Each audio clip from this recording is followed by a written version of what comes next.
me fuel, give me fire, give me that which I desire.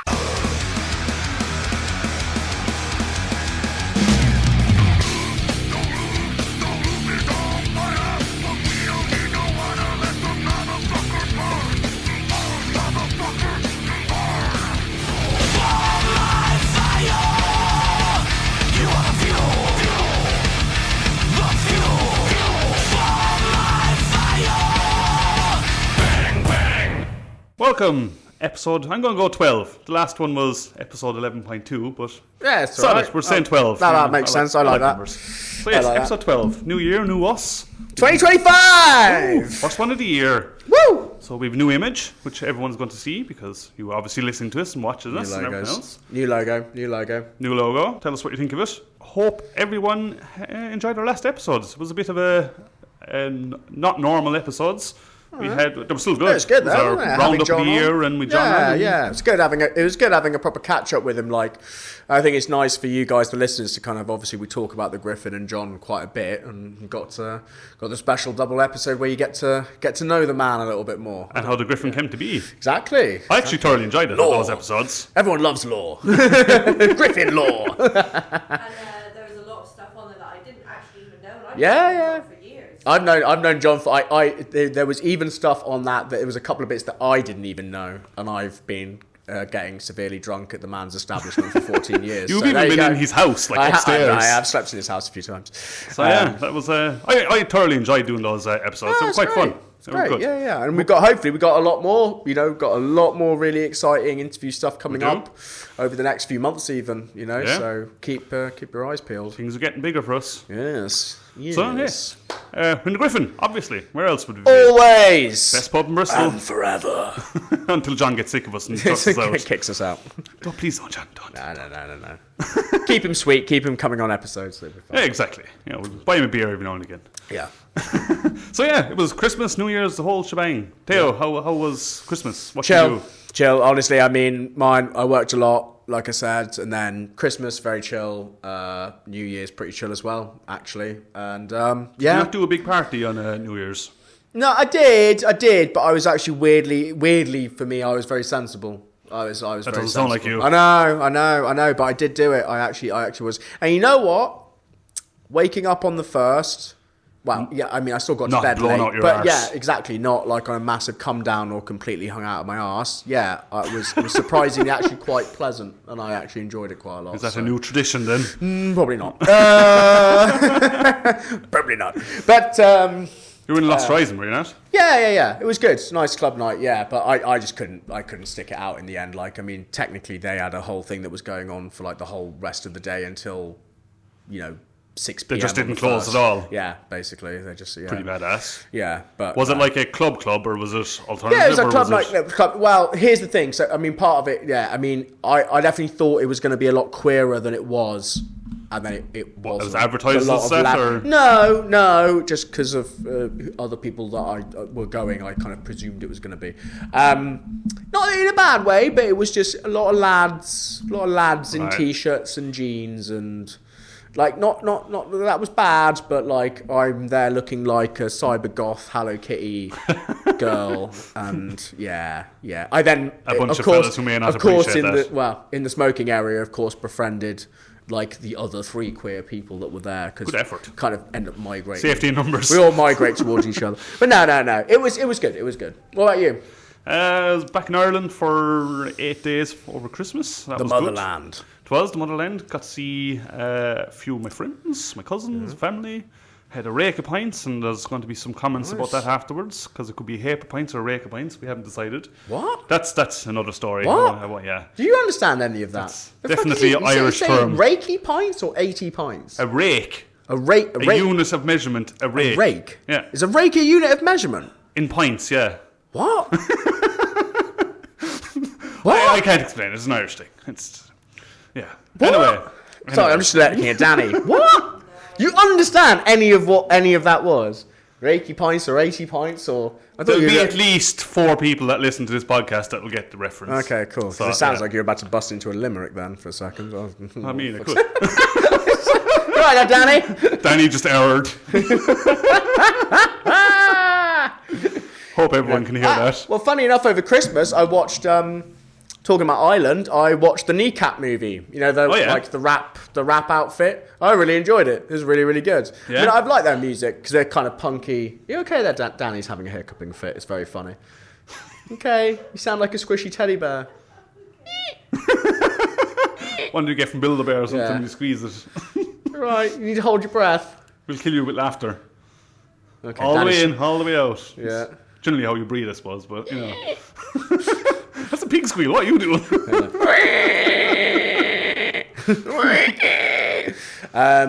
So Kneecap.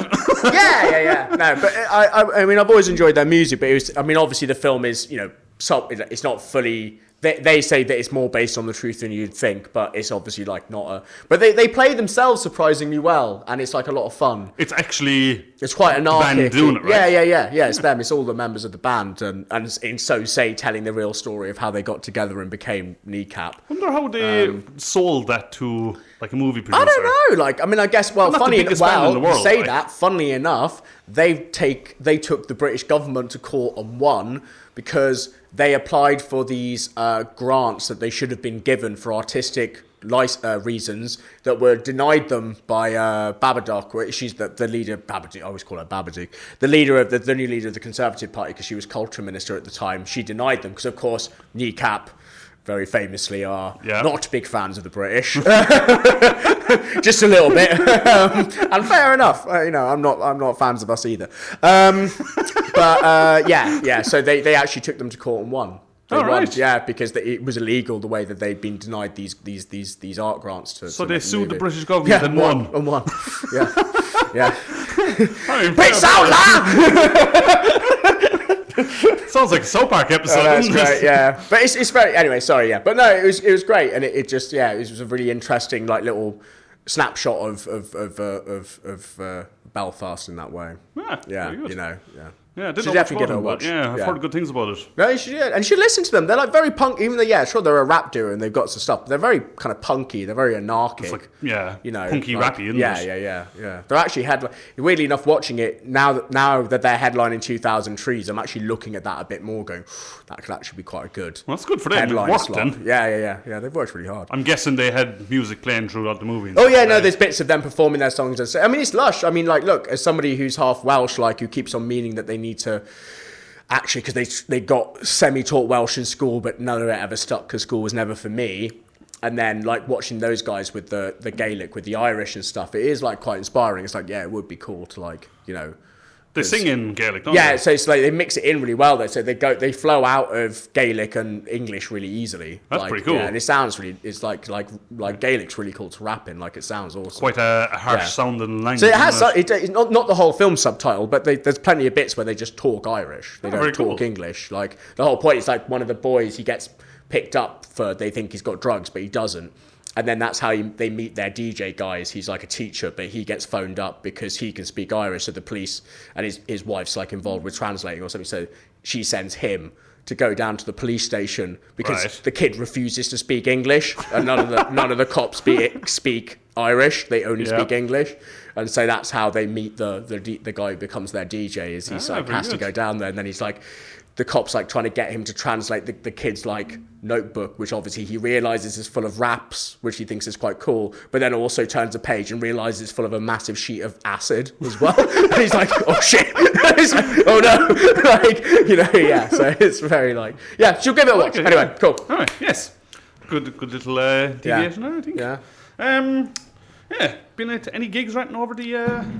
I went to that one at Moore Brewery. Oh, you finally went to Moore? Yes, I finally did it. Was that right? Just before Christmas? I think it was after we'd recorded the one with John. No. It was the one with Peruvian Necktie, and you had mentioned it. I had, It was on the 20th. I think it was just after we recorded the podcast. It was on like the 20th of December. Let me just check. Yeah, it was after we recorded the double episode with John. Yeah, it was really good. Good bit of hardcore, good bit of like crossover kind of hardcore, D-beat kind of crust punk stuff. I love it. Moore's great. It's cool setup. It was a lot of fun. I mean, it's so industrial. It's awesome. It's the perfect. I mean, if you said imagine a hardcore venue, that's what a hardcore venue is. It's literally a warehouse with a stage that is 5 inches off the ground. And surrounded by beer barrels. Yeah, I mean, yeah, it's very cool. It is. It's really cool. I really liked it. The sound's actually pretty good in there as well. Surprisingly, yeah, right? surprisingly good. But yeah, the bands were great. Really enjoyed. I've got to be real. I'm not going to sit here and run off all the bands. You've seen Proof Necktie a few times, right? No. That's the first time I've seen them. I've heard about them a lot. They're big in Bristol. We're going to see them when we go to see Madball. Oh, yeah. Because they're one of the supporters for Madball, so that when we go see they're playing. But they're big in Bristol. They're one of the Bristol. But kind of older. So they're really good. Anyway, yeah, I think that's it. Did you try any beer, though, while you were there? Yeah, I mean, yeah. All of them? No. I was actually trying to be a bit good that night, and I was a bit tired, so I think I just drank one of their, milder pale ale things. I like the beer. I've never had a bad Yeah, it's nice beer. It's a nice beer. Yeah, it's good.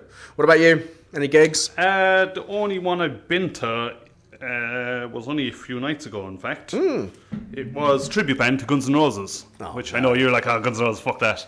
But one of my friends wanted to go, and I was like, I like music, I'll go, why not? Turns out I know way too much Guns N' Roses. But it was in the Fleece, it was, normal of course kind it of is. tribute. Of course, it's a tribute band. Of course they're playing in the Fleece. It was, Guns Two Roses. Guns 2 Roses, Jesus Christ. So they came out, one of them looked like Slash, one of them looks like Axl. They're like, cool, good. How old are they? How old are they? I don't know. In their, let's go back about 25 years, maybe, that kind of genre, that time. No, yeah, but how old are the cover band? Oh, the guy that's playing Slash had a proper grey beard. Yeah, okay. So, Yeah. Older than me, I would assume. Older than Slash. But, yeah, they were pretty good. But, the guy who was playing Slash, he had the top hat and the hair and everything else put on, he got a bit too excited the fact he was lead guitar player, and he kind of went a bit rogue in some of the solos. You're like, you're a tribute band, you should be absolutely nailing that to the ground. This isn't a time for you to do your own thing. Yeah. But then weirdly, you're not Stiff Bizkit, you can't play around with exactly. it. The Limp Bizkit cover band maybe can play around with it a little bit more. Kind of the genre would, I think, lead to that as well. But that was fine. But the thing that really got me was, so Guns N' Roses, obviously, for those who like them, they've been around for 30 years, something like that. 30 years? Try 40. Probably 40 years. Yeah, it is actually, think about it, is, isn't it? But anyway, they got enough in their back catalogue that you could quite easily do an hour and a half, right? But this band decided that they were going to throw in some other covers. Yeah. And you're like, not Guns N' Roses. Right. That kind of takes away from the Guns N' Roses thing, doesn't it? So they're all dressed to the nines, and you're kind of going, cool, you made the effort. But now, why are you playing... Misfits was one of them.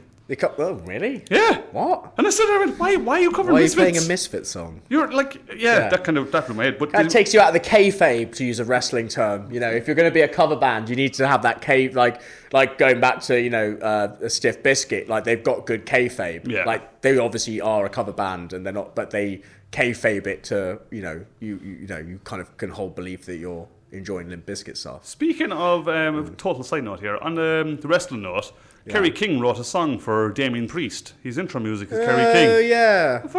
Well, you might not be playing that very long at WWE from what I've heard, because I think he's getting let go. Yeah, like most of them. Because he's not, I just think him specifically, they could never just find a storyline for him. So, sorry, just listeners, I've massively, obviously with the Netflix deal, I have now officially full-on gotten back into wrestling. So, you're going to be getting a lot of wrestling talk on this podcast now. We're going to have wrestling talk. Can't see me. Yeah, can't see me. Hey, they brought him out. They wheeled him out. They wheeled The Undertaker out. They wheeled Hulk Hogan out. They wheeled fucking everybody out, didn't they, for that fucking Netflix debut thing? Guess you have to, right? Wheeled out everybody they fucking could, didn't they? And their fucking dog as well. Yeah. The guide dog to help them see. Yeah. But before I finish up on the Guns N' Roses thing, the opening band were a band called Kikamora. Don't know if you ever heard of them. That sounds familiar. Kikamora? Are they a Bristol band? They're Cleveland. Cleveland, okay. Yeah, so not too far. But they were very good. They were an original band who played their own stuff. Very rock and roll. I think they've been around for a bit. That name rings a bell. Well, I think they have, because the lead singer came out in jeans, a leather jacket, and then a shirt that was about 4 sizes too small and held with a safety pin. Yeah. And he basically made a joke. He's like, last time we played Bristol, this shirt fit me. Fair play. Hey, no, got to come. He's cropped it himself. But I think the funniest thing of the night, and I don't think this, I would ever say this sentence loud, but the harmonica player came out and he was off his face in coke. Love it. Absolutely out of his head. Love it. There was a stage where he started headbanging to the crowd and doing kind of weird movements. But the harmonica player, but he was turned the wrong way. Yeah. He was like turned the wrong way, not even facing the drummer, just like randomly into the wall. Okay. And then he just kept like rubbing his nose, eyes completely glazed. He had no idea where he was. Thought he was top of the world. Fucking brilliant. But the fact it was the harmonica player, I was like, this is just off his tip. I love it. Yeah, I love it. They were very good, admittedly. Their stuff was good, but good. that just didn't make me laugh. That Great. the harmonica Give me a player was coked off up his head. harmonica player any day of the week. Show you a good time. That's awesome. I love that. So yeah, that's unfortunately all I've been to. But Christmas was quite. Yeah, anyway, you know, and, Christmas, yeah. New Year. I mean, look, don't get me wrong. When we start talking about what gigs are coming up, it's like was a an asshole. gazillion fucking gigs coming up. So we're going to be back to being pretty busy with that again. And broke. And broke. Yeah, I mean, you know, start the year as you mean to go on. Yeah. Speaking of, Please come and get tattoos from me. I was just going to say, how was your December tattooing? No, it was good. It was good. You know, did what I needed to do, which was make a what can be a very quiet month for tattooing busier. But Were you still in profit, even though you had a heavy discount and stuff? yeah, I mean, I paid my rent and had money for food and stuff. So Which is not a normal thing in December, I'm guessing. well, it can just be a bit touch and go. Let's put it that way. Right. So, you know, no, it's all good. It is what it January is. is looking No, okay. I still love it. You know, I've got new clients coming in now. You know, I've got new people. I've built a load of my client base out by doing it. Good. And like I said before, the amount of people that would genuinely like message me saying thank you, because we just have to be real in the tattoo industry. Like, we are a luxury business, and I think people just don't have the money, you know, and I think quite a lot of us in the industry need to start being a bit more realistic about the amount of money that people actually have in their pockets. Do you know what I mean? Like, sure, you used to charge $550 a day 5, 6, 7 years ago. You might have to rethink if people have that in their pocket now.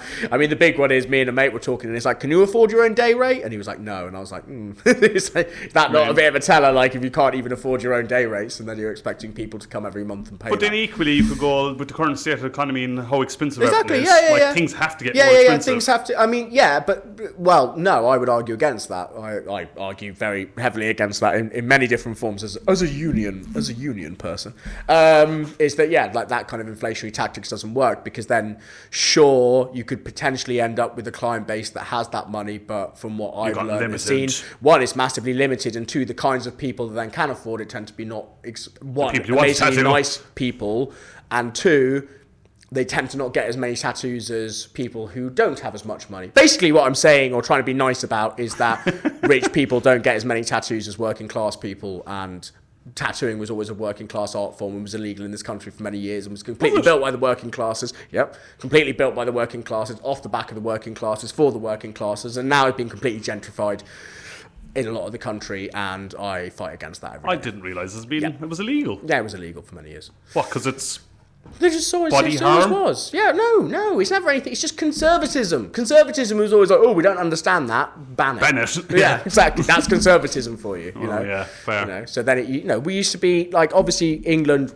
You know, we more quickly than other places in Europe and around the world have done it, but like.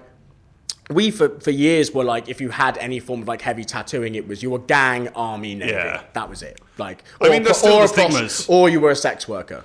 There's still Like, stigma associated to it. That was literally it. Yeah, I mean, there still is stigma attached to it, but like, you know, Not like as bad. Italy's even worse. Like when I go over there, like, I mean, it's gotten a little bit better now. But Imagine the like, facial tattoo set some of them off. Yeah. I mean, it used to back in the day. Definitely, when I was like 18, I already had a sleeve and stuff. Like, it was a big deal back then. Yeah. Like, I forget, what, 2 decades ago now, wherever that was when I was 8, because I'm 35 now, whatever. Roughly around that, like, having a sleeve was a big deal. Yeah. You know, nowadays it's not, but like it would definitely in England it's not. But anyway, yeah, I digress. But basically that's it. It's just, look, and maybe the economy will get better, and then sure, maybe then you put your prices up a bit. But it's just being realistic about what money people actually can afford to part with. Everyone can't keep putting stuff up, because then everyone just starts well, cutting yeah, back. exactly. But then I'm already seeing it. Some of the cleverer tattooists who are charging a lot are already starting to discount their prices. They're bringing them down because they've realised it doesn't work. They'll just you get can't more people price in by everyone out reducing of it. you can't price everyone out of your availability. Well, yeah. Yeah. If you're starting to get free slots and you're not filling it. I need to be careful about talking about tattooing, because tattooing, unfortunately, can be a very like toxic and not very nice place when people publicly talk about what they think about the industry. So I kind of need to be a little bit careful. My opinions are my opinions. Well, exactly. Anyway, and it's our podcast, and we can do it. Until we get like 1,000. Actually, that's wrong. At least they're listening. Actually, that would be true. Yeah, but I don't want to. Yeah, but then I get it in the neck. There's nothing wrong with tattooing. We're all tattooed. I'm looking forward to your Yeah, flash my day. Palestine flash day for maps. Yeah, that's going to be good. I've got a few people. It's going to be fun. Roll the dice. I'm actually thinking I might do that every month, to be brutally honest. Really? Just, end of every month. I've got to do something for it. Like, look, for me, politically, morally, like, I can't make a lot. I can't make a lot of the marches because they're always on Saturdays, and I always work on Saturdays, and Saturdays are my busiest days. I can't afford to take them off. It's the little bits that you can do, and this is something that I can do. What I could do is offer up one day a month where I work to make money for maps. Yeah, exactly. No, I wouldn't see it as a hit. Like what day is 31st? It's Friday, isn't it? Something like that. Yeah, I think it's Friday. Yeah. Well, that'll be fun. Yeah. Everyone, right then, we better get on with listen this. to our podcast. Yes. Like and follow it. Go Yes. to Teo and get tattooed. So we're Instagram, Facebook, Spotify, YouTube. YouTube music as well. YouTube music as well, is it? Oh yeah, of course, so. that would be part of the thing. So it'd be really great if you guys can give us a follow on things and Girl like I Got Tattoo. things. Thank you very much for the plug. You can always come and like Girl Boy Got Tattooing. But for the podcast, it'd help us out a lot. Obviously, we're a little bit further along than just starting out, but we are kind of still starting out, and we appreciate all the love.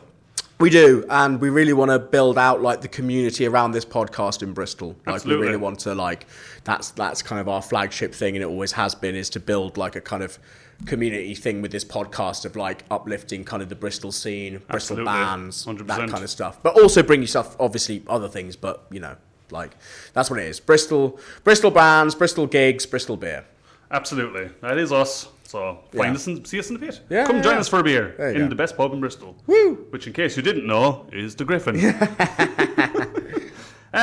Speaking of gigs and stuff coming up, shall we turn to that? Let's do it. Right, I'm not going to go through everything because I've spent quite a lot of time going Well, through why don't we do next like few weeks. whatever's coming up in the next like month or so? Because Yeah. otherwise, you're right. We're going to be literally here for an hour and a half just listing off what gigs have been announced. People will get bored of me Yeah, and exactly. then switch off. There's been a lot of gigs announced. Surprisingly, because when I'm doing my research, it comes up and I just screenshot it, and then I add it to the calendar and stuff afterwards. And yesterday when I was adding stuff, I was like, oh wow, there's actually a lot being announced. So if I look after when you lovely people will hear this episode, which would be the 25th, 24th. That's a Friday. Right. Obviously, it's a Friday. It comes out every Friday, every second Friday. Yeah. Jesus, I need to. You'll be all right. Don't worry, mate. Don't worry. Right, first one that we should talk about is in best pub in town, Gryphon. Yeah. It's Skies Turn Black and Buried in Bermuda. So Skies Turn Black are a kind of power, new wave of British heavy metal kind of. Oh, Jesus. Sorry, there. Call back. Jokes. Scandinavian, are they? Scandinavian pur metal band. Pur metal. No. So yeah, it's kind of a I've traditional heard metal. of them. Skies Turn Black. They've been around for a bit. I've definitely heard that name before. Pretty cool name, actually. Yeah, it is a cool I was name. expecting a bit more of It a is black cool vibe name. from them. Yeah, it is a cool name. But it's very much a kind of traditional kind of Yeah. Iron Maiden style. Yeah, but traditional I metal. think they've been around for a bit. I've definitely seen that name pop up.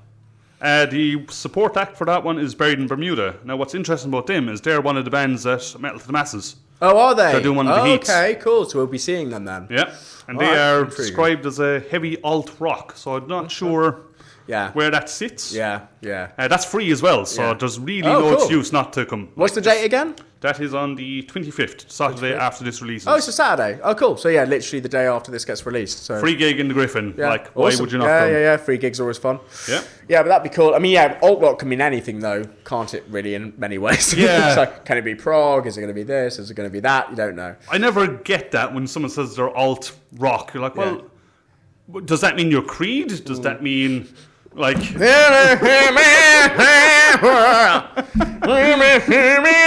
I thought he was dead. Did I you was not? having a chat with a client the other day, and I thought you were just going to say you had a some chat with Creed Scott came Stapp. on. Yeah, I thought he was dead. I was like, the singer Creed's dead, right? They've broken up, and they were like, no. I was like, yeah, that's all good. I was like, what? What did he do with his life? I mean, wasn't he like? He was a bit weird, wasn't he? Like, isn't he like kind of one of those born again Christian guys? Who used to like be. He wasn't like a big druggie, and then he kind of became a born again Christian. Oh, Jesus. Yeah, exactly. He's over there in the bushes. Divorced dad rock, as we know the genre. Yeah, pretty much defined it, I would say.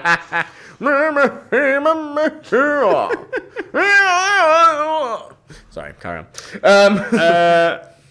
Another one I'm going to mention that I'm going to, but it's not in Bristol, it's in Cardiff. Which is on the 26th. Yeah? Which is both from Valentine, Trivium, and Orbiculture. I've seen people asking for lifts to this, yeah. I'm looking very forward to that. Yeah, fair enough. Last time Orbiculture were in Bristol, fuck the O2, every episode we have to say it. Yeah, fuck the I was O2. stood outside, because I really like Orbiculture. They're like really heavy... I've never heard of them. They're like, I don't really know how to describe them. They're quite unique. They got this really powerful, booming, heavy sound. Okay. Kind of mixed with melodic Like death. sort of metalcore kind of stuff?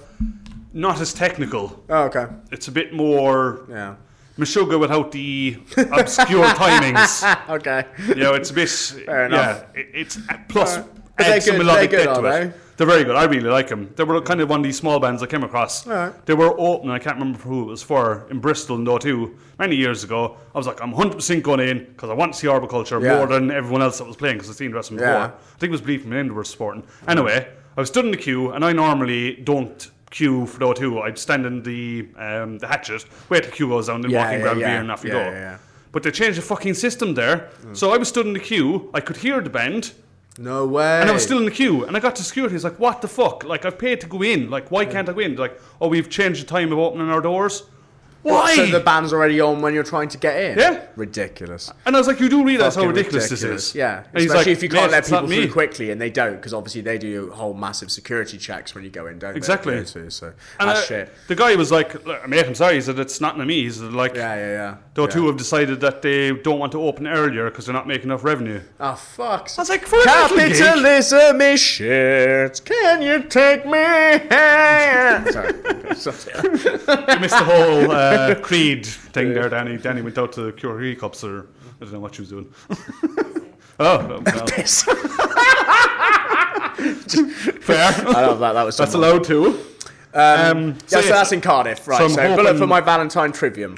Which they're doing the I mean, 20-year they go anniversary to- of yeah. Ascendancy. I'll be and real. Bison. That's more your bag. Like, I don't I'm excited dislike about this Bullet one. for My Valentine. I don't dislike Trivium. I just never got into them. Those Let's put it that two way. albums saw me through a lot of bad times. I was like, Fair enough. so they're playing them in their entirety. enough. They've done songs together. It's going to be a cracking Yeah. gig, and it's in Cardiff, which is obviously home to It's Bullet. good. So. Yeah, exactly. Oh, good news for Cardiff. So obviously we've talked a bit more on here about venue closures and stuff and like small places. And obviously the Full Moon in Cardiff, sadly, looks like it's going to close down. Oh.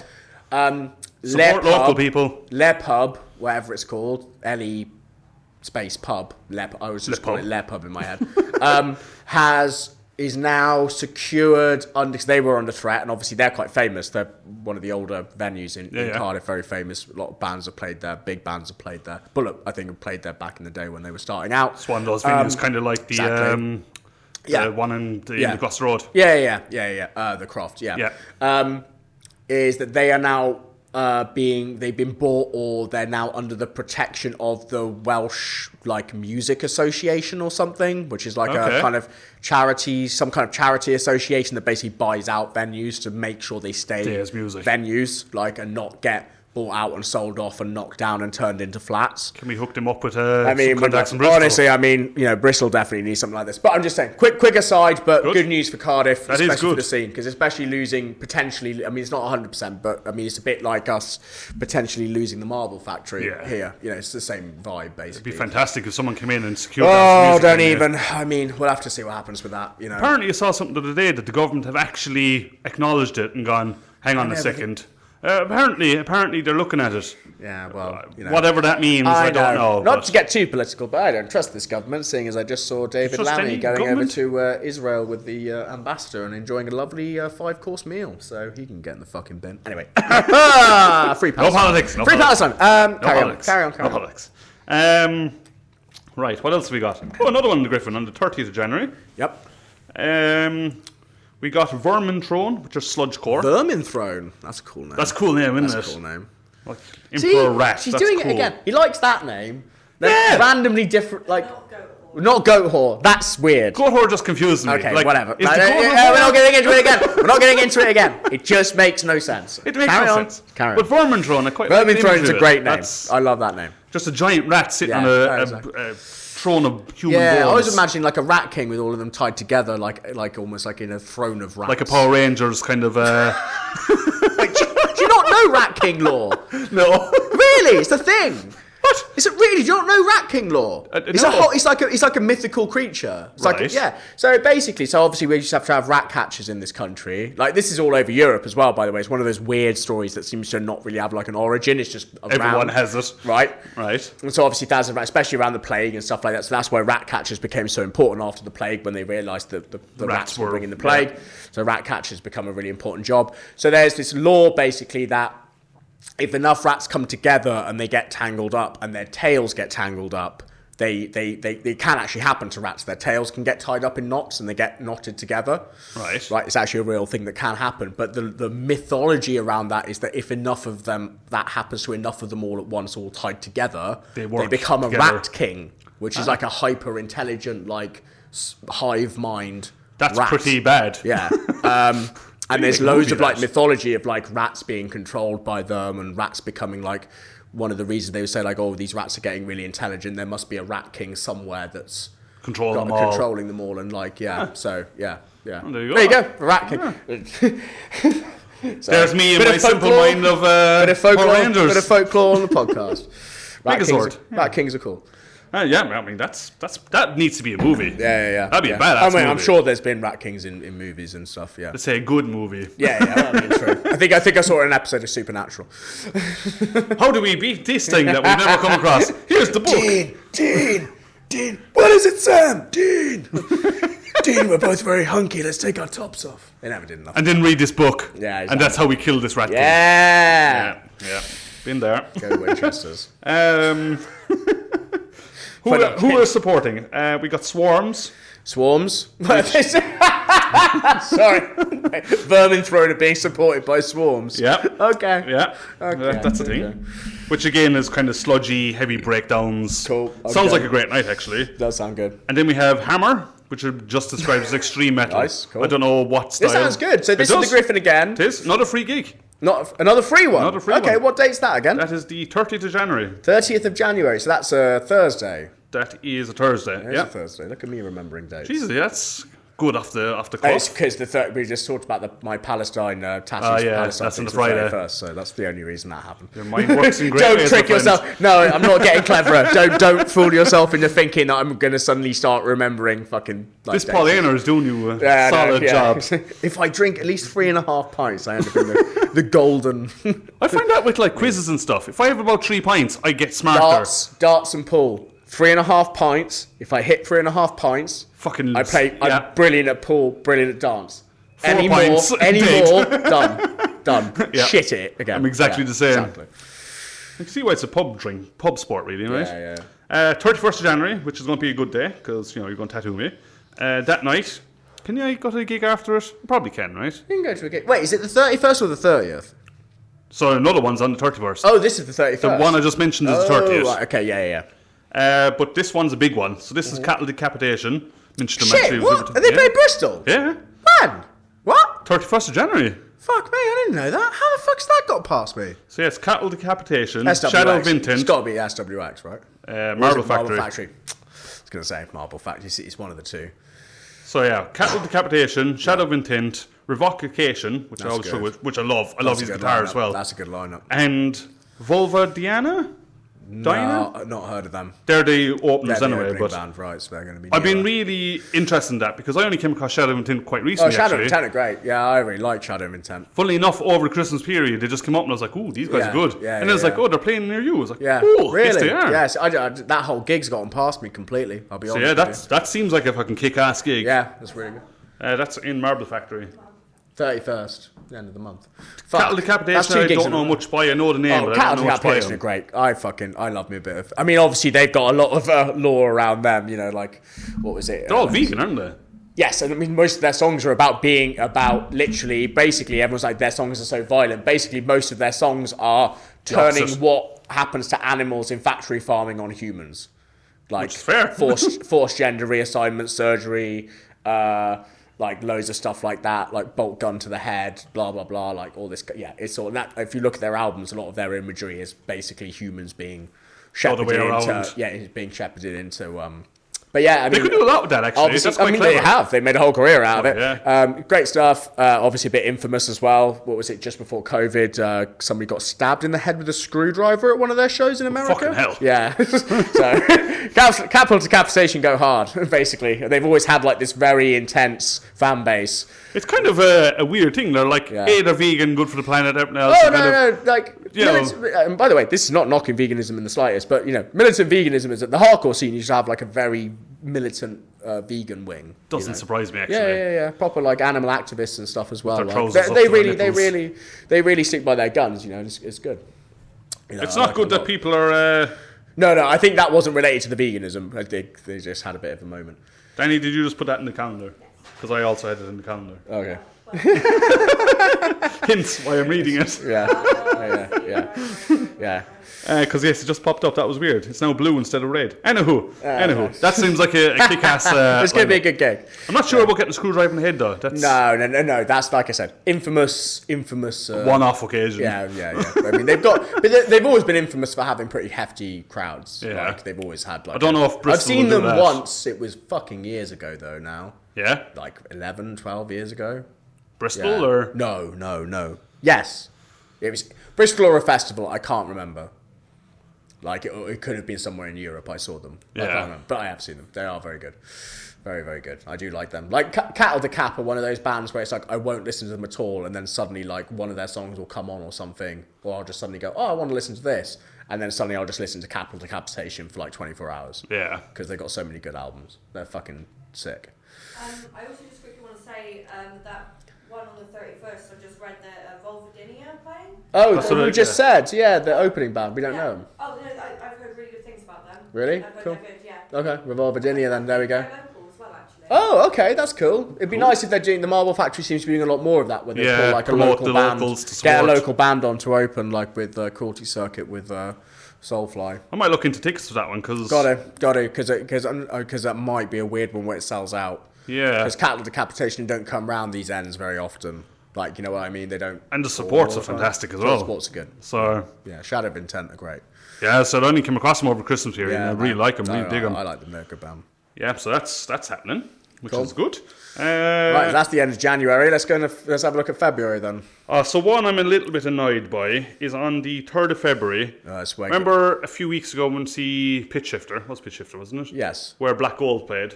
Yeah. They said they're coming back in February. I instantly looked it up. I was like, cool. They're supporting a band called Siamese, which is basically a mix of rock, R&B, we talked about metal. this. We didn't know them. None of us knew we them. didn't know them who they were. They've got lots of streams, lots of follows, but they're Yeah. not really in the metal scene. Anyway, I was looking it up. I don't think Black Gold are playing with them anymore. That's I a think shame. they've either pulled out or... As things like that happen, though, it can happen. Kind of glad I didn't get the ticket because Yeah. that's the only reason I was going was Black Gold. So. Yeah. But yeah, so apparently that's a thing. On the 4th of February, one that is definitely up your alley is Madball, Jawless. Yes. Well, we're going to that. Yes. I've got you a ticket Oh, nice. because it's sold out now. Oh, cool. It's going to kick off really hard. I'm just warning you. Like, it's going to be. Am I going to get bicycle kicked in the head? I mean, potentially, even if we stand at the back, we might get bicycle kicked in the head. Madball. They're one of the original hardcore bands, isn't Yeah, they? I mean, Madball and Madball, so it's going to be hefty, especially with the lineup as well. That is the exchange. Yeah, so that's going to be good. It's going to be a good night of hardcore. I need to give you money for that. So yeah, the other ones with that worry are about Jawless Proving Necktie. There's one other one which I forgot. Yeah, to write like down. the first band on, I've forgotten who it is as well. But yeah, no, it's going to be really good. It's going to be really good. Madball are awesome, and like You seen them before? yeah. It's just great because they're one of those. Of course, they're like big in the hardcore. Like they could easily play like a hardcore festival and be like really high up on the lineup, if not headlining sometimes. But like in that kind of hardcore style, they actually like now they've made their legacy. They've made their bones. They'll play the smaller things now because they want the experience. They want the hardcore Fair, show. yeah. They don't want to play festival No, to- no shout, no shade to SWX, but they don't want the SWX experience where there's a big barrier and you can't get near the stage and there's want people security jumping off the everywhere. stage Yeah, they and- want fucking people having like a hardcore show. So yeah, Cool. fair shout to them. Yeah, so I didn't. Was I drunk when you bought the ticket for me, or is this just a new No, thing? I just bought it because I just bought it as soon as they announced it. Ah, nice. Yeah, Awesome. because Thank you. I knew it was going to sell out, so I was just like, buy 2 tickets. Because Cool. that was just one of those. I was just like, as soon as it popped up on my Instagram, I was just like, buy 2 tickets. Because I was just like, that's gonna sell out, and it did. So there you go. That's a good night because we're not recording either, so it's a free Tuesday. No, there you go. Yeah, I'm gonna have to miss gay choir. So Sorry, gay choir. I know. Well, we're doing a Lady Gaga song, man. It's really good. What? Who are you? Round, round, on my gaga, ooh la la. Well, I mean the tenor, so I've got to go ooh la la, a dirty romance, because we've got to hit in where the altos are hitting in. Anyway, all right. Wow. Okay. How do we top that? Oh, I know. Tremonti. I mentioned him loads of times. Funnily enough, we were taking the piss out of Creed. Yeah. Guitar player Mark Tremonti, I think was with Creed. It was. Then went to Alter Bridge and then in his own thing. I don't know, man. All those bands, Creed, all that. Tremonti's good. Like, I mean, right. Tremonti is good. He's a lot heavier. Think of Metallica, Sabbath True, that kind of vibe, but with a lot more technical guitar solos. I mean, I just,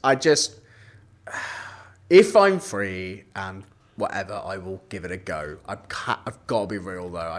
New album's good. Only dropped this week. Okay.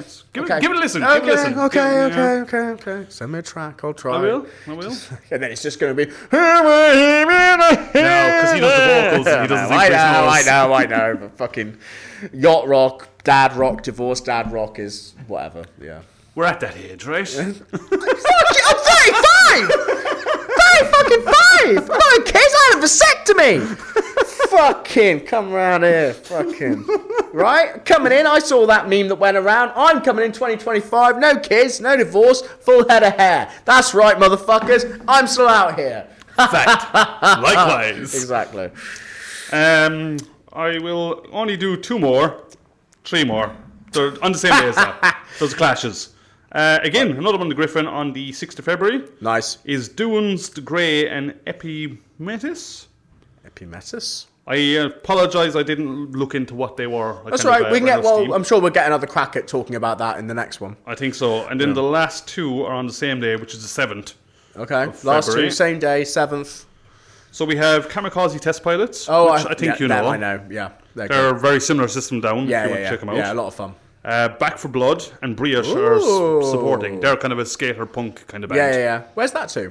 That's Moore. Moore. Okay. So, and on the same day here, we have Pulse, the Mechanist, and the Condemned, which is also a free gig. Oh, okay, cool. So, free gigs all over the shop. So do you want to pay to go to Moore, or do you want to come to the group for free? I mean, it's a big thing. You have to see how it goes.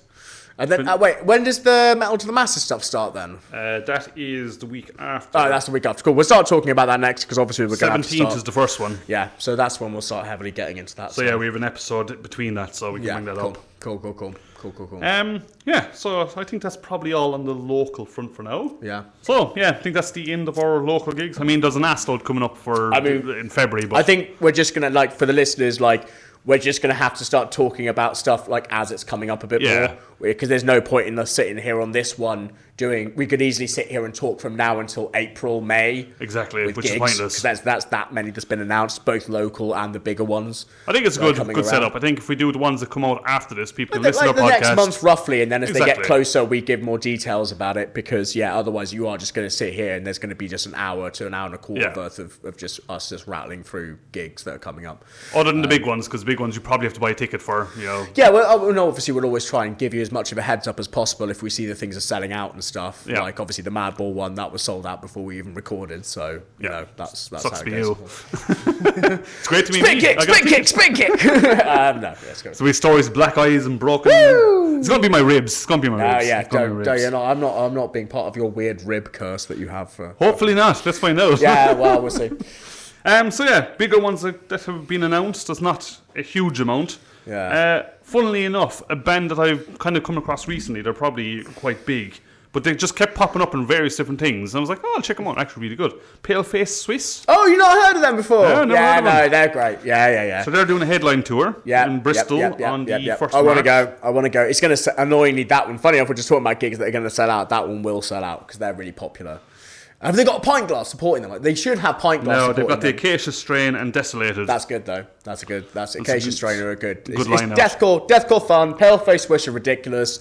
They're just good, I ridiculous like fun deathcore. Yeah. I was listening to them from the first album. It came up on some playlists. But they remember that pint glass band that we talked about with Paul Collier, the kind of like oi lads working on a site, stellar hardcore band. They did a song that features the Paleface Swiss singer, so they know each other. Yeah. So it's like they're pretty cool. I tell you that the rumor is that the bassist from Pint Glass is the bassist for Sleep Token. You did not? No, apparently that's the massive rumor. Really? This is him. Yeah. I hope that's fucking true. I really want that to be true. That's so fucking. By the way, just for the listeners at home, put on a bit of Sleep Token if you don't already know who they are. Obviously, getting the big headline, slot download, blah, blah, blah. Yeah. Then go put Pint Glass on. Oi, lads! Fucking Stella's on me! Dun, dun, dun, dun, dun, dun, dun, dun. Side politics! Side politics! Why do people think the bass player is the same? Apparently, it's just the rumour going around. Apparently, it's the same guy. Because obviously, they must be known. Like, people must know who the guys from Sleep Token are. It's like people knew who the guys from Slipknot were. Well, yeah, and nowadays, with the internet, one of the reasons Slipknot got to hold on to their mystique for so long is because the internet wasn't a huge the thing yeah. that it was, right? And then it was like, but you could still like AOL. I mean, people even like knew their new drummer before straight away. he was announced. They saw his tattoos on his hands. And they were like, "That's Thingamy-Bob." Eli Gascon Sepultura. Yeah, exactly. Yeah. And like, it is cool. Yeah. You can't do that anymore. So yeah, apparently there's something going around that they figured out that they think is him. Imagine if that's true. That's so great. That is. It's fucking great. Fantastic It's if it's fucking true. Great. Well, they're both from London. Yeah. That makes sense. Anyway, carry on. London's kind of big, though. I know, but London scene, you never know. You need a solid bass player. Yeah, true. The next one I found was Caliban. Remember Caliban? Yep. They seem to be back together again. I don't know if this was up there, disappeared for a long time, but they're doing the ATMA and the Fleece. Okay, fair enough. I hadn't heard Caliban about 20 I years. was never a massive fan of them, I'll be honest. They were one of the heavier bands I got into when I was a youngster. Yeah. Just because they were a bit heavier than everyone else I was hearing. Yeah. I still quite like them. Yeah. But the supports, I've never heard of any of them, which I don't know, but maybe you have. In Heart's Wake is one of them. Nope. Assemble the Chariots. Nope. And Cable. Nope. Nope. Okay, that's unfortunately this whole gig is a complete mystery to me. It's Yeah. I only saw what for style of Caliban. music is that? Caliban were probably early metalcore, maybe. Okay. Kind of slightly deathy. Okay. Interesting. I mean, Assemble the Chat. All those other bands just listed off sound like metalcore bands. Let's be honest. All of those names. Assemble the Chariots is definitely a metalcore band name. Yeah, in Heart's Wake sounds a bit emo-core, doesn't it? Yeah. But anyway, I think people should go listen to Caliban again because apparently they're relevant. So Yeah. another big one for Bristol, which you have. Well, I think we mentioned this before. Actually, we mentioned it with John. Throne, Crystal Lake.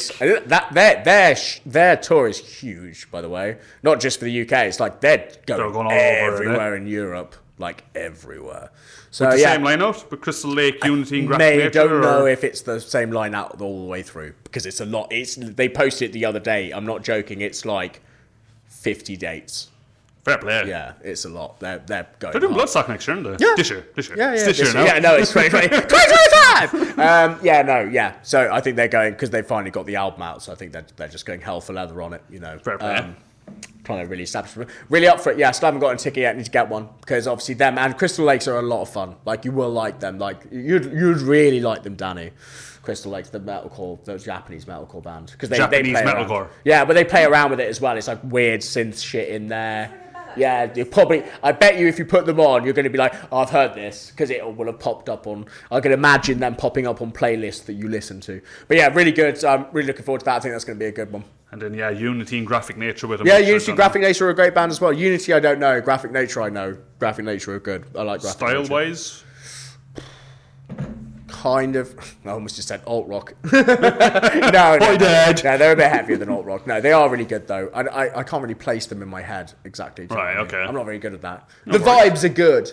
Good vibes. Good. Yeah. On the other ones from Ute, a trio. Ever a fan of a trio? Yeah. I mean, a fan. Is, no, I know who they are. They made the mistake of letting their drummer start doing too much singing, which was always a problem. I mean, it's Good skills to be able to sing and play drums, though. Nah, a bit of backup vocal, sure. Never let the drummer start singing songs all the way through. Yeah, I think they've replaced that now, because I did see him relatively recently. Yeah. And it wasn't a drummer singing for all of it, I don't think. Okay, fair enough. They were actually good, but... Okay. Yeah. If that's your thing, that's in SWX on the 27th of September, so... They sound like they're an SWX band. Who's supporting them? It doesn't say. It just says a trio tour plus support. You're like, plus support. Okay. TBA. You don't even give a shit that you could name the band. You know, they probably don't know who it is yet, to be fair. Exactly. So. We'll see. The only other big one I had, which we've already talked about anyway, was Madball. Yeah, of course, that's the big one. Big one. That's the 4th of February. Yeah, so. So there you go. I think that's all the big ones. It says it's been a bit of a quiet kind of time. Well, it's going to keep, like I said, like as soon as it hits February, it just starts getting fucking ridiculous with like from February until, let's be real, it's going to be it's February until September, October. Yeah. You know, it's just gigs all the time. Bands are going to keep on announcing tours. You know, bands that we don't know yet, they're going to be like, oh, we're touring with this band, and we're going to be like, well, we can't miss that. And, you know, it's just going to be endless. So, and then all the local gigs as well, which we need to get to more of, as many of them as we can. And support metal to the masses. Yeah. We're talking. I think we'll have a bigger metal to the masses chat on the next. Yeah, I think next one's probably more as it's coming up, isn't it? So yeah. Excited about that. I'm excited to follow the whole. I am as well. I'm really through. excited for it. I'm actually really up for it. It's going to be a lot of fun. We did ask a question. I don't know if we asked it on the podcast, but it is a ticketed event, so you might be able to get tickets on the door. But if you want to go, I would suggest getting. I'm telling you right now. Right. They're like £7. Don't stress, guys. All the bands would be telling you straight away if there was any low ticket warning about any of them, because they're every band, as they should, is hardcore trying to push tickets at the moment, because obviously they want as many people to show up. The only one you got to be worried about is the final, because that one could actually sell out because it's the final. But just I'm interested to see how it goes. From what I've read about it, is when you buy a ticket in, you get a vote. Yeah. So apparently, I saw it on the posters. It's 50% judges, 50% audience. That's how the voting works. So, I wonder, can the band skew that then just by having a big following? It used to be more about like if the bands brought their fans with them. Yeah. Because, you know, obviously that does work. And it used to be like more, I think, maybe to combat bands that are good at mobilising fan bases. They've now said the judges are also involved just to stop, you know, the band that can bring 30 people to a gig that only has 35 people and then just winning a heat because they've just brought 30 people. I wonder how they try to split the heats into kind of style. I don't know if they have. I think we're just going to have to go. Yeah? I honestly think we're just going to have to go. I actually don't know enough about it, and it'd be interesting to see how it's being run. It'd be fun to talk to people in the exchange and see how it we runs. Are 100%. I mean, the exchange won't know that much. We need to still nail down who the fuck this promoter person is. And Dave. Sorry. And David, seeing it. I don't know whether he said he's going to be a judge yet, because he was trying to get out of it, wasn't he? I don't know why. David, don't do that. Don't do that. We're talking, of course, from the mighty David from Black City. Yes. Who was apparently one of the judges. And that's we're not sure. Yeah, we're going to see.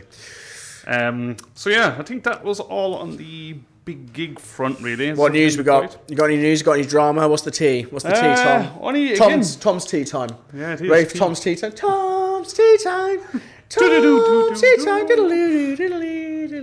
Matt, when you listen to this, we need another. We need another little jingle there, please. Thank you. The only real big news I have is you'll be happy about this. Actually, you probably know because it's fucking huge. The drummer from Iron Maiden, Nico, is retired. Yeah, I saw that. He did his last gig. It's not. I mean, look, it's not that I'm happy about it. I'm just like, because they'll just get another younger drummer in. Like, he's not exactly younger. Yeah. You know what I mean. Like, it's just look. My thoughts about that are that I still hold true that I think some of these legacy bands need to either look at really winding it down, properly winding it down every year, or just full on retiring. I would like to see that personally. I think it frees up space in the scene. Yeah. I think we just have to start letting go of the past a little bit. I'm not saying never ever play again. I'm just saying he's toured with Iron Maiden for 42 years. 42 years, God. Jesus, wept. That's like 7 years more than I've been alive. He's been touring with them. He's been touring with them. He's done like 14 albums with them. 14. See, that's too many albums. Band doesn't need 14 albums. How can you ever listen to 14 albums worth of music? I mean, I only kind of saw some of the videos and pictures of him kind of, when he announced he was done kind of thing. He did, I think it was a gig in Brazil. Yeah. And basically he had an entire stadium just like applaud him, Of just course. on stage by himself. And let me be very clear. He deserves that applause. Absolutely. He deserves those flowers. He's a great drummer. Really awesome drummer. And he's The worked heartbeat really, of Iron really Maiden, to be hard. honest. Exactly. You know, I'm just saying, like, from my perspective, I'm not like, oh no, it's the sad. Yeah. I'm just like how It has to how happen. fuck old is he at this Yeah. point? He must be like fucking what, 68 years old? Must be. Maybe older? Like, Yeah. fucking, like... If you start in your 20s, you know, yeah, you definitely retire, won't be in man. your 60s. So. Also, to be fair to the drummers, shout out to the drummers. I made fun of you earlier for the singing thing. Still, don't sing in a band. Just do backing vocals. But But in a drumming that's what we remember. is the most wear and tear of any band member. It is. Absolutely. You have to be so physically fit to be a drummer and to do that day in, day out. You know, And travel the world and at the same travel time. the world, and you know, be there on time. Like you said, heartbeat of the band. You've got to be the one that's always Yeah. on time, and I mean on time, both showing up and on the stage. Absolutely. Because all the other musicians Everyone's are looking listening to you to follow along, and it is the most like physically demanding Absolutely. like part of it. I mean, you know, weirdly enough, lead singer might be second, just depending on what kind of lead singer you are. Yeah. You know? If you're You'll enthusiastic, throw yourself full of around energy. everywhere. Yeah, then Yeah. You know. But yeah, no, fair shout. You know. So yeah, that was really all the news I came across. There was nothing else really Okay. happening in the I world. mean- you have anything? I want to chat a bit about like it's kind of like I guess it's news stories that I've watched build over the last year, 2024, right? And then it's kind of obviously culminated. So Slipknot toured just before Christmas, you know, and obviously second 23rd. yeah, very big, and you know, blah blah blah, and everyone's going crazy, and that's fine, you know, Slipknot. Obviously, just to reiterate, as I have on other podcasts, I'm a massive Slipknot fan. Slipknot, one of the things that got me into metal. Iowa being one of your favourite albums. You know, their first Iowa, one of my favourite albums of all time. Had some of my, you know, metal moments. Obviously, once again, I'm 35. I grew up in the new metal era. Yeah. You know, Slipknot were were the there. heaviest thing around. Exactly. So, you know, and I've always been into the lore, very important. I was there at the Sonosphere headline show, which was the first one they played after Paul Gray died. Yeah. You know, all this kind of stuff. Cool ass tribute they did to him. I mean, and that's the last time I saw them live. And honestly, for me personally, that was it. Yeah. I was like, Paul Gray's dead. Band is Seen this on. insane headline show. Love Slipknot. That's the one where they brought That's- out like the kind of mannequin with his mask and stuff on. Yes, And they just brought out the said, man, but they had a guy playing who was a Yeah. best mate of his playing bass backstage. He never actually Yeah. came on stage to be recognised. He just played backstage. I thought that was really cool. Yeah, but you know, for those of you who don't know your Slipknot lore, both Paul Gray and Joey Jordison, who was the drummer, who's also now deceased, though he had been thrown out of the band earlier than that. They were the heartbeat of Slipknot. They were the ones that did that weird thing where they managed to infuse like black metal into Yeah. what ostensibly became a Mainstream. radio metal band, but Yeah, they yeah. had black metal in there. The Absolutely, ways yeah, the drums yeah. work. You know, Blast history's double been pound rewritten a bass. lot, but Corey Taylor had nothing to do with any kind of lyric writing on definitely the first 2 albums, if not the first 3 albums. He wasn't allowed to write any lyrics; he just sang them. Yeah. All the songs were written predominantly by Paul. The lyrics were written, and funny enough, long-nosed clown Sean Graham, yeah. who was also fired from Slipknot. So basically, what I'm getting at is like, obviously, Slipknot for me, I love Slipknot very much, and I have a big love for them. But I'm very much in that space of like, you know, I got to see them at their height. Yep. I got to see them in their pomp. I got to have these moments with them, and I don't need to see them again live. That's fair. I yeah. definitely don't need to see this version of Slipknot again live, right? Or they're subbing members out and Yeah, where it's like very little, you know, I don't need to, I understand, if you want to do that, that's absolutely fine. You're younger, you didn't grow up in that thing, and I heard that on this new tour they played a lot of old stuff. That's great. they did the first album's entirety. Yeah, so that's cool, and that's great. For me, I think what I'm getting at is like a lot of stories have come out over the last year of different members of Slipknot kind of basically almost regretting or complaining that Slipknot's still a thing. So obviously Really? Clown has, yeah, he did an interview where he pretty much said that he's never fully come to terms with the death of Gray and Paul, Joey. Yeah. And obviously Clown Understandably, like- Clown was a big part of it, but he was very much that kind of visual side of Slipknot, right? Like the artistic side of Slipknot. That's what he was. What he still is to a certain extent. There's still lawsuits going on between Joey's estate and Slipknot as a whole because they still have a lot of his stuff which they shouldn't have. Yeah. And is sort of using a lot of his stuff, which they shouldn't be, according to them. The way that Corey Taylor has swept stuff under the rug about, you know, like I said, key members like Sean being fired. Sean was the original lead singer before Corey Taylor was. Yeah. Things like that. And I think it ties into what we were saying about the Iron Maiden thing, like just now. It's like, once again, like, I don't want to rain on everyone's parade about this stuff, but I think we do sometimes need to sit down and have a little bit of a think. Like, it's just like you just see this story, like you saw what's the guitarist, not Jim Root, the other one, the big one, the one that's married to Laguna Coil. Yeah. So he also gave an interview where he said that, like, you know, recently he's been told to turn his guitaring down and not be too experimental, not be as creative as he wants to be on the newer albums and stuff, and it's. Yeah, you know, and then you hear rumours about them saying, like, oh, well, that band could technically carry on forever because anyone could wear the masks, and it's like, cool. Unfortunately, I think that's where they're going. That's what I'm worried about, and that's kind of why I'm bringing this up. I think they're trying to make it a brand. As a general sort of, you've taken the words out of my mouth. Sorry. No, it's good, because it means that I'm getting my point across. This is what I'm worried about. If you love Slipknot, I'm worried that we kind of maybe are coming to a bit of a point with them where we kind of have to just say goodbye. And as punters and fans, say goodbye. Yeah. To kind of show them that they can't flop, unless in the next 10 years we want to potentially just watch extensively the corpse of Slipknot tour forever. You know what I mean? Yeah. Like, we're talking about legacy bands, but at the end of the day, like, if Bruce Dickinson, obviously touch wood, you know, not anytime soon, but or whatever, like, dies, or certain members of other bands you talked about, you know, if Axl Rose and Slash pass on or whatever, that does kind of end those bands. Yeah. Do you know what I mean? Yeah. Like, it ends those bands. Should not that I'm wishing, but, you know, death on anyone. I'm just saying, if it happened, that would end those bands. I definitely don't want that to happen to Slipknot, where they find a kind of loophole to somehow keep this band just is in a very zombified state, literally kind of rocking along. I mean, look what they've done to the drummers. There's already, they're on the third one since Joey. Yeah. The fact that two or three of them have sons in a different band. It's not too far to imagine. I mean, I wasn't going to bring that up. I'm glad you did. So, Corey Taylor's son's metalcore band. This reminds me a lot of Bruce Dickinson's son's metalcore band that he had. Fuck me, and it came out. But they weren't even shit, they were just meh. And they come out in Kerrang! Magazine. I still remember the interview now, Danny. I tell you this. Oh, we would have ended up on Iron Maiden's label even if my dad wasn't Bruce from Iron Maiden. Yeah. Fuck off! Are you having a fucking laugh? And also, like, and I saw a similar interview with Corey Taylor's kid. And this, oh, well, my dad. We haven't had any privileges. We haven't had any privilege. My dad's, well, like, I'm not. Like, pop music and all that can have all the Nepo babies in it, right? Like, Nepo babies have always existed in music, and it's fine. Like, some Nepo babies are very good. Like, they are genuinely good. They're good at their craft, and they do what they do. And they've had the silver spoon and used it, so and used it well, right? Yeah. Cool, you know, but, like, show us what you do. But, like, and admit it, and that's the important thing. It's actually just being honest and just being like, look, my dad's this.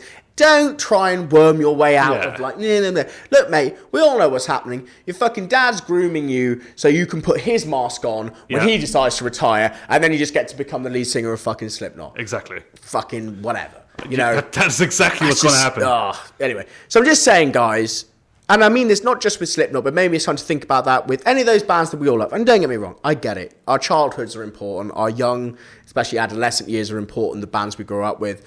You know, I know people who would literally, you know, throw themselves in front of oncoming traffic for My Chemical Romance for like for them very legitimate reasons, right? They love that band, right? Fucking hell. I don't know why, but well, you know. But you know, I'm just saying, like, seeing all this stuff come out, like, you have to kind of read the temperature and read the water. The reason I brought this up now is because all throughout 2024, it was just always these different, like, news articles and interviews from the old members. Yeah. Basically, kind of almost reminiscing about how good Slipknot was. Like, what Slipknot was, and seemingly almost with all of them with the tone of, like, being almost upset that Slipknot was still going. Yeah. You know, kind of regretting that it was still the thing that it is. It's become business. Yeah. And a brand, which I think is a very important word to use. Slipknot has become a brand rather than anything else. I'm just saying, maybe just think about that. Yeah. Just think about that. Anyway, that's my 2 cents. I mean, yeah, I do agree. I can see where they're going with it too. I don't like the whole brand idea. I think it's It's okay to keep a legacy, but you can keep a legacy by just fucking kicking ass. Yeah, but in also, your like, years yeah, when and you did also, it. guess what? People seem to forget this all the time. And you see it in sports, you see it in music, you see it everywhere. Guess what's a great way to protect your legacy is, or if you want a good legacy, Have a son. retire when you're on top. No. Retire when you're on top. Yeah, Retire before the party kicks you out. true, yeah. Retire when you've had the best time at the party. So the old saying is like, if you want to have the best time at the party, leave when you've had the best time at the party. Right? Don't stay until Nothing good happens after 2 or until it's 3 shit. o'clock. Right? But that's what I mean. Retire when you're on top. Yeah. Like, actually just go, that was cool. If you still want to do music, that's fine. Go off and do... I still don't get this with these things. Go and do your own fucking music. Like, that's why I respect Kerry King for what he's doing. Yeah. Go, like, fine, you want to keep Slayer going, but the rest of them don't want to do it? Great. Go and do the Kerry King stuff with the other musicians. he's uber excited That's what about I that as mean. well, That's what I yeah. mean. Just, why is that so hard? Like, Yeah. like, look, Corey Taylor, you want to have your own, like, big band? Just go You've and got do Stone Stone Sour. Sour. Yeah. Everyone knows who you are. And Jim Root's in it as well. Well, apart from, he's getting half fired from that and half fired from Slipknot. He doesn't know what's going on because Corey Yeah. Taylor's firing him from 2 bands at the same time and then letting him back into both of them. Which one am I supposed to be in again? Which song am I yeah, playing tonight? fucking Jesus Christ. Anyway, Anywho. drama aside. So, that's it then. Yeah. That's my bit of, like, kind of built-up news over the years about one of my favourite bands of all time. I can see your pain in that one. It's, yeah. Shall we get on to our album review? Album review time. So, this week, David from Black City has given us David, a band called Bedsore, and the album So- is Dreaming the Yeah. Strife for Love. So can we just stop straight away? You can. Okay. If you call your band Bedsore, Mm-hmm. let me be very clear. Listeners, I'm going to pull the microphone close to me. This Let me is be very this clear. is deep. If you call your band Bedsore, I'm really sorry. There are only 3 subgenres of music you're allowed to be. Right? Okay? Grindcore. Grindcore. Slam. No. Grindcore. Yeah. Porn grind. And yeah. gore grind. Yep. Right? That's it. Yep. Yep. You're not allowed to be another kind of band. You know with a what's name funny like about this? Bedsore, you're not allowed to be what I am now going to call black and jazz. I would go prog rock. No. Black and jazz. You know what? Anyway, so yeah. But, so well, let's name. Wait, what's on the that name of the exact album point. again? Before we go, because I did interrupt you. What's the name of the album? Dreaming the Strife for Love. Okay, so that should give you a bit more of a hint about where this band actually goes. So, to start with all of this, Yes. you see the cover, Yes. and I was expecting grindcore, right? I mean, The band name- I wasn't. No. The band name, it's undecipherable. You can't understand what it says. So the album cover for those, once again, Bedsore, Dreaming the Strife of Love. It's like a strange kind of tower, like in a the dark middle of like a brown- kind of darkened painting ground. As soon as I saw that album cover, I knew something was off. Because once again, being a big grindcore fan, being in grindcore bands, I was like, that album cover's too clean. That was a grindcore band. Their name, truly. Right, or a porn grind band, or a gore grind band, right? We'd be looking at multiple genitalia, severed bodies, Yeah. heads, possibly some kind of like sexual thing going on, you know, like, Random penis or something. Exactly, Yeah. exactly. The fact that it wasn't that and it was that clean, I was like, why does this look like a death metal album cover Yeah. with that name? Yeah. Right? Now, The title, the band across the top of that is Yeah. totally undecipherable. of course. No. Because then, you go on their Spotify, and you're right, their banner photo looks like they potentially are in a folk band. I mean, they're not far off. I mean, there's a lot of buttoned up shirts. Anyway, where are they from? Did you have a look? Italy. I love Bedsore. So Bedsore, one of my favourite bands. Paesani. Properly. Italiani, no, musica italiano. Yeah. Dico adesso, musica italiano. You can bow your head in shame now. It's fine. No. I mean, to be fair, I'm actually about to big them up for quite a bit of stuff, which I don't think you are. No. Because jokes aside, I actually didn't know they were Italian. Jokes aside, I actually I did enjoy a fair bit of this. But Tom, you go first. Tell me what you thought of Bedsore's Dreaming the Strife of Love. So we use some knowledge first. Knowledge. So, some knowledge. Some knowledge. I've just found out they're from Italy, Danny.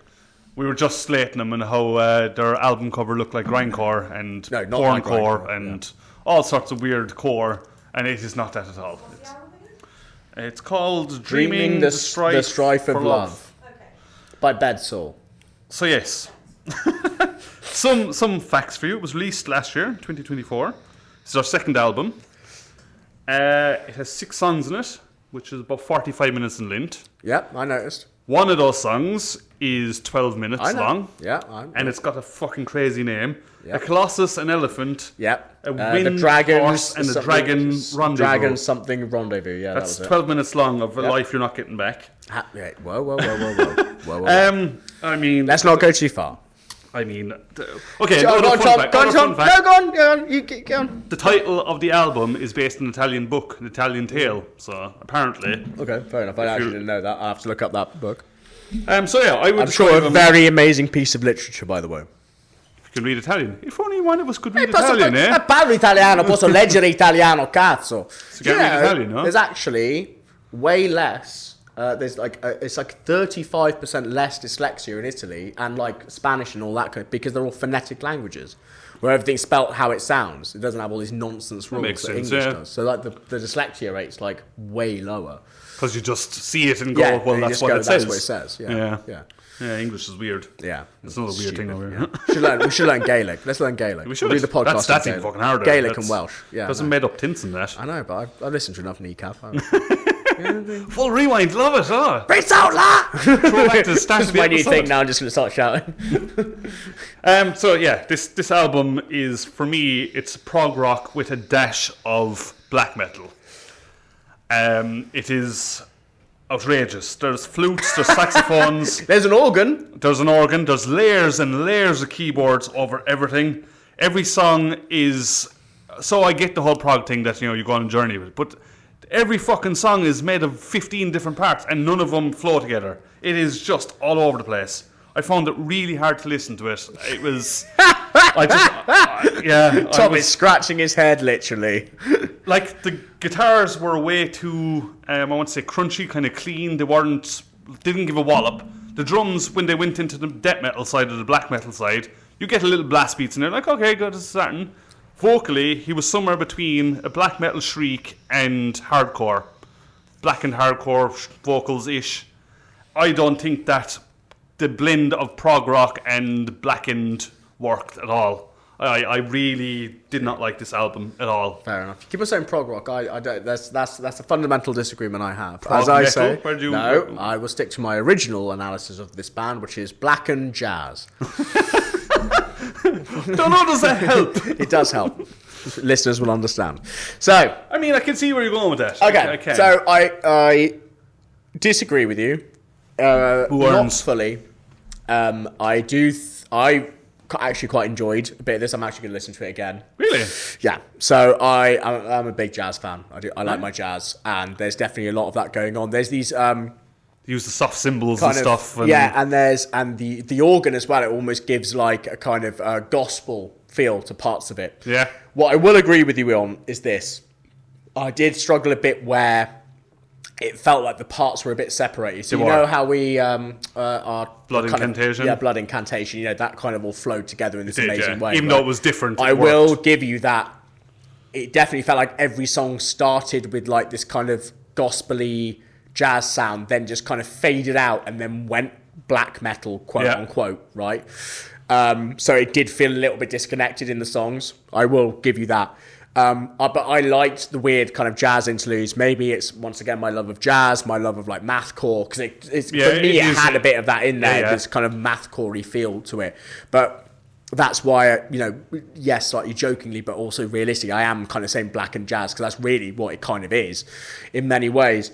I do see that. I do get that. It is another one of those albums for me that, once again, I can't really tell you listeners a song to go and listen to from this, because it doesn't really do that. I mean, like every song has 20 different parts to it, so exactly, and then it kind of all flows a bit together. So yes, a bit samey, but I really enjoyed parts of this. I thought it was really creative. I'll give you that. It's very creative. I thought it was really creative. Here's the second bit I will agree with you on is. And funny enough, it happened tonight as I was downstairs before we started recording. I was talking to Mel, the manager of the Gryphon. Mel, you just got name dropped. But funny enough, I said, because I was trying to explain to people at the bar what it was. And I just said, just put one of the songs on. put one of the songs on behind the bar. That'll make, because it's easier just for people to listen to it. And it started playing. Mel was enjoying it, and then the vocals started, and Mel was like, I don't think these vocals are adding anything. And I was like, in my head, I was like, shit, that's it. And actually, weirdly enough, I think this would be better with no vocals. Yes, it's not that now, not doing the black metal thing where the vocals are recorded in 10 rooms away, but they're still a bit behind everything, and the way that he sings doesn't really give any oomph to it, so it kind of gets lost in the layers of synth, the organ, the guitars. It gets a bit lost, and weirdly enough, I think it doesn't add anything.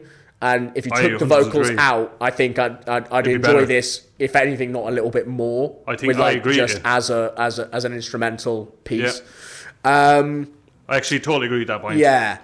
But I really enjoyed it to a certain extent. Yes, it's very out there, guys. You want to listen to it. I'm going to use the term avant-garde. I think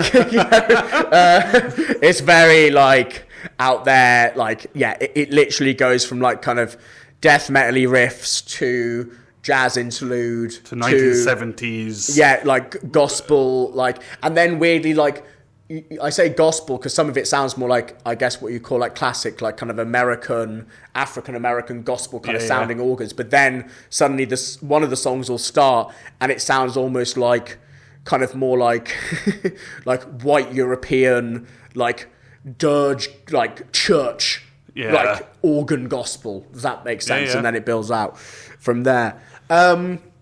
Does it all work together? No, it's a mess. It is. It's a mess. But I enjoyed it as a mess. Yeah. For me, would I watch this band live? Yes, I would. I'd give them a go. Once again, I said this before. If these guys were playing Damnation, I'd go and watch them. Yeah. I'd go and see what it was like live. It'd be really interesting to see what it's like live. Would I mosh rating? Obviously 0. 1, really, because it's not mosh music. My rating for the album itself, 6. Give me a 6. That's pretty solid. I like weird shit. I'm a very sometimes stubbornly hipstery esoteric person. I like show me, somebody says, oh, this movie's a dream sequence that's 4 hours long. I'm watching the whole thing. You know what I mean? I'm watching the whole thing. I love all of it. I get invested. I get that. I think if you were a metal fan and you kind of want to kind of chill out, I would say. I mean, this is literally if you're a metalhead and you don't want to admit that you just want to listen to some nice jazz, then you listen to these guys. It's literally what it is. Yeah. It's so you don't have to admit to anyone else of your metal friends that you're listening to jazz. And they're called Bedsore. So exactly, and they're called Bedsore, so it's fine. Obviously, Italiani, I give you 9 out of 10. Straight away, just because no, it's all right. Just you said cultural bias. No. But honestly, it's messy, but I enjoyed. Yeah, but you like jazz, so you. And I like jazz. I do. I like jazz as a genre, and that started happening. I was like, ooh, what's happening here? Yeah. I was like, ooh, okay. Yeah. I mean, for me, as I said, I really struggled to listen to this. It was just, I couldn't get on board with how all over the place it was. Yeah. So for that, I'd probably give it a 2 out of 10, I think. Tom, not a jazz fan. Not a jazz fan. Not cultured, not cultured. Would I go see this live? No. I think I would go to the bar. You say that, but let's say we went to Damnation together this year and they were playing, and I was like, should we go listen to that Italian black and jazz band? Let's just go have a look. You say all right then. I need more beer, that's probably what I'd say. Would I watch them? Danny? Absolutely not, because you can't. What do you think about black and jazz? Pretty cool. You liked it, did you? I played you a bit downstairs, didn't I? Yeah. So I'm in the minority here. There you go. Wow. But different, once again. Is it messy? It would be interesting. I'll say, this would be my last kind of bit about it would be interesting to see where this band goes with this. Yeah, as this is their second album. It's only their second album. It'd be interesting to see where they go with this. They've definitely got a new style. I mean, once again, blackened everything, we've talked about before.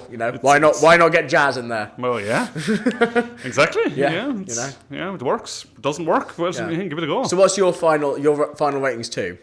I'm going Yeah, 2. 2 out of 10. Yeah, I Wasn't didn't jamming. get bored at Wasn't all. vibing with No, it. not at Fair all. enough. I had to actually turn it off a few times and come back to it. I was 10 minutes in, I was just like, fuck this. No. I'll put on something that I can listen to for a while. It's a simple. Exactly. What's all these time changes and signatures? What is this madness? I was expecting them to have long hair, maybe one tattoo, and like purple flared trousers. No.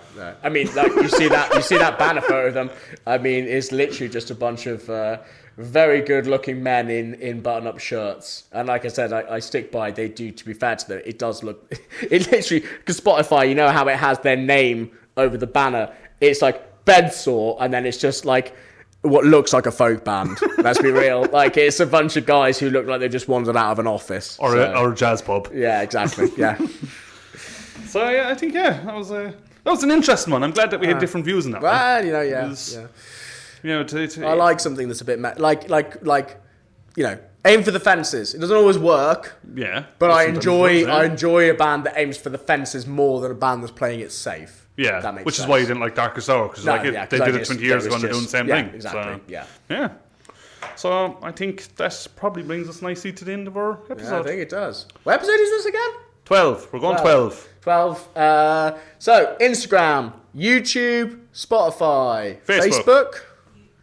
Give us a like, give us a follow. Give us a like, please. Come chat to Especially us. on like things like Spotify. It helps if you give us a follow on things like that, because it shows the algorithm that we're doing things and you enjoy it. Things and you enjoy it. Yeah, And we likes would on appreciate Facebook, all of that. I know, guys, but it's free. Just give us the engagement. It really helps. And if you can, and you like what we do, just give it a share. Yeah, share around to absolutely. some friends. Comment a fire emoji on YouTube. There you go. Yes, fire fire emojis on emojis, YouTube. yes. And then we know that you've listened all the way to the end. That's good. I like that. Yes, I like it. Yeah. Fire emojis on YouTube. All right. So, Danny, thank you. Sound, looking Thank you, after Danny. us. Theo, thank you. It's been a pleasure Go as boy, always. golf tattooing, always here. Let's do it. Boom. John, thank you for letting us be in the Gryphon. Thank you, Thank you John. for enabling us. Thank you, David, for the album recommendation. Thank you, everyone. We'll see you in the pits. Give me fuel, give me fire, give me that which I desire.